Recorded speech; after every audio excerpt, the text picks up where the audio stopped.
اکثر اوقات ہمیں وضو کے دوران ایسا وسوسہ آتا ہے کہ فلاں حصہ خشک رہ گیا ہے، یا دھویا ہی نہیں، یا پورے سر کا مسح صحیح نہیں کیا۔ اسی طرح اکثر نماز کے دوران بھی ہمیں طرح طرح کے وسوسے آتے ہیں۔ نماز کے شروع میں ثنا پڑھی ہے کہ نہیں، شاید سورہ فاتحہ کے بعد کوئی دوسری سورت ساتھ میں ملائی ہے کہ نہیں، اگر 4 رکعت کی نماز پڑھ رہے ہیں تو 2 رکعت کے بعد تشہد میں بیٹھے ہیں کہ نہیں بیٹھے۔ اسی طرح کے اور بھی وسوسے آتے رہتے ہیں جو شاید ہم دوسروں کا بیان بھی نہیں کر سکتے۔ اسی طرح کے سوالات اور وسوسے مومن کے ذہن میں کیوں آتے ہیں اور ان کا حل کیا ہے، آئیے جانتے ہیں قرآن و حدیث کی روشنی میں اس ویڈیو میں۔ برے خیال کو وسوسہ کہتے ہیں اور یہ شیطان کی طرف سے ہوتا ہے تاکہ مومن تسلی اور سکون سے اپنی عبادت پوری نہ کر سکے۔ شیطان سے انسان کی دشمنی آدم علیہ السلام کی پیدائش کے وقت سے ہے۔ اللہ تعالیٰ نے شیطان کو قیامت تک کے لیے زندگی دے کر انسانوں کے دل میں وسوسہ ڈالنے کی طاقت دی ہے۔ شیطان نے اللہ تعالیٰ کو چیلنج کر دیا کہ وہ آدم علیہ السلام کی اولاد کو اللہ کا نافرمان بنائے گا، لیکن اللہ تعالیٰ نے شیطان کو کہا کہ تو جتنی مرضی کوشش کر لے، جو میرے مخلص بندے ہوں گے وہ تیری بات نہیں مانیں گے اور تیرے دھوکے میں نہیں آئیں گے۔ جیسا کہ قرآن پاک میں ارشاد ہے، یقیناً شیطان کے لیے ان لوگوں پر کوئی طاقت اور زور نہیں چلتا جو ایمان لائیں اور اپنی رب پر توکل کریں۔ آپ کہہ دیجئے کہ میں لوگوں کے پروردگار کی پناہ میں آیا، لوگوں کے مالک کی اور لوگوں کے معبود کی پناہ میں، وسوسہ ڈالنے والے، پیچھے ہٹ جانے والے کے شر سے جو لوگوں کے سینوں میں وسوسہ ڈالتا ہے، خواہ وہ جن میں سے ہو یا انسان میں سے۔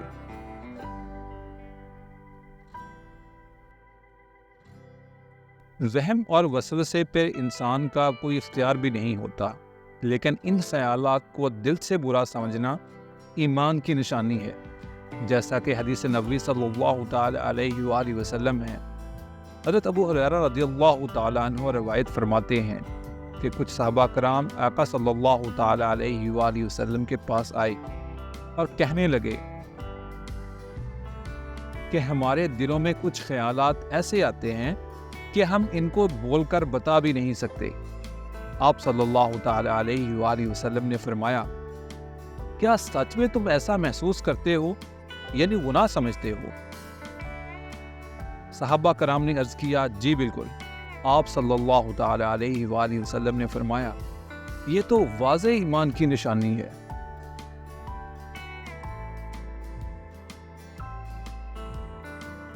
حضرت ابو ہریرہ رضی اللہ تعالی عنہ سے روایت ہے کہ رسول اللہ صلی اللہ تعالی علیہ وآلہ وسلم نے فرمایا، اللہ تعالیٰ نے میری امت کے دلوں میں پیدا ہونے والے وسوسوں کو معاف کر دیا ہے، جب تک وہ انہیں عمل یا زبان پر نہ لائیں۔ ایک صحابی نے وسوسہ کی شکایت کی تو آپ صلی اللہ تعالی علیہ وآلہ وسلم نے فرمایا، اللہ اکبر، اللہ اکبر، شکر ہے اس اللہ کا جس نے شیطان کے فریب کو وسوسہ بنا دیا۔ اسی طرح ایک دفعہ آقا صلی اللہ تعالی علیہ وآلہ وسلم حضرت سیدہ صفیہ بنت حی رضی اللہ تعالی عنہا کے ساتھ باہر نکلے تو ایک صحابی نے آپ صلی اللہ تعالی علیہ وآلہ وسلم کو دیکھا اور سلام کیا اور آگے چل پڑا، تو آپ صلی اللہ تعالی علیہ وآلہ وسلم نے اس صحابی کو کہا کہ رک جاؤ، یہ صفیہ بنت حی یعنی ام المؤمنین ہیں۔ وہ صحابی نے عرض کیا، سبحان اللہ یا رسول اللہ صلی اللہ تعالی علیہ وآلہ وسلم، اس بات کی وضاحت کی کیا ضرورت تھی؟ آپ صلی اللہ تعالی علیہ وآلہ وسلم نے اس پر فرمایا کہ شیطان انسان کے اندر اس طرح دوڑتا رہتا ہے جیسے جسم میں خون دوڑتا ہے۔ مجھے یہی خطرہ ہوا کہ کہیں تمہارے دل میں بھی کوئی وسوسہ پیدا نہ ہو جائے۔ ایک روایت میں ہے کہ کہیں شیطان تمہارے دل میں کوئی غلط بات نہ ڈال دے۔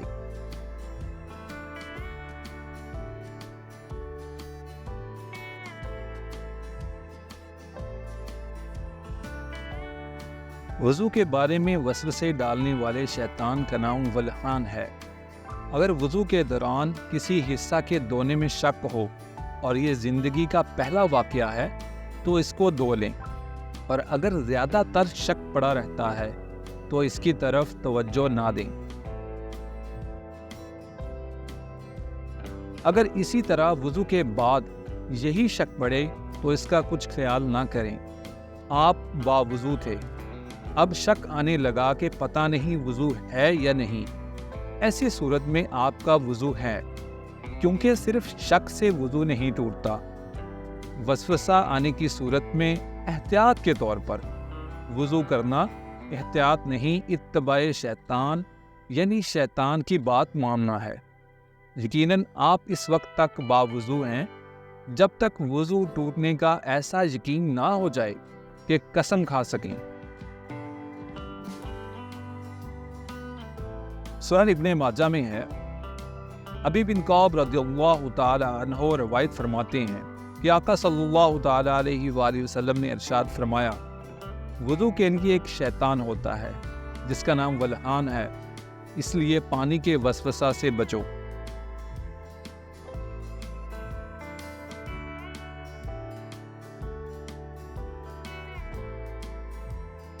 اسی طرح نماز کے دوران بھی بہت سے وسوسے آتے ہیں۔ نماز کے دوران وسوسے ڈالنے والے شیطان کا نام خزبب ہے۔ جب نماز کے دوران وسوسہ آئے کہ شاید رکعات کم پڑھی ہیں یا زیادہ پڑھ لی ہیں، سورہ فاتحہ کے بعد کوئی دوسری سورت ساتھ ملائی ہے کہ نہیں، شاید سجدے کم کیے ہیں یا نماز کے دوران ہوا خارج ہو گئی ہے، ان جیسے سب وسوسوں کے بارے میں توجہ نہیں دینی چاہیے، کیونکہ یہ سب شیطان کی طرف سے ہیں۔ جیسا کہ حدیث پاک میں ہے،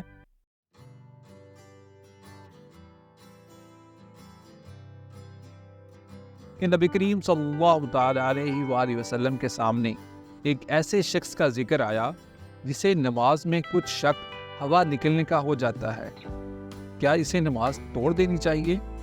فرمایا کہ نہیں، جب تک وہ آواز نہ سن لے یا بدبو محسوس نہ کر لے۔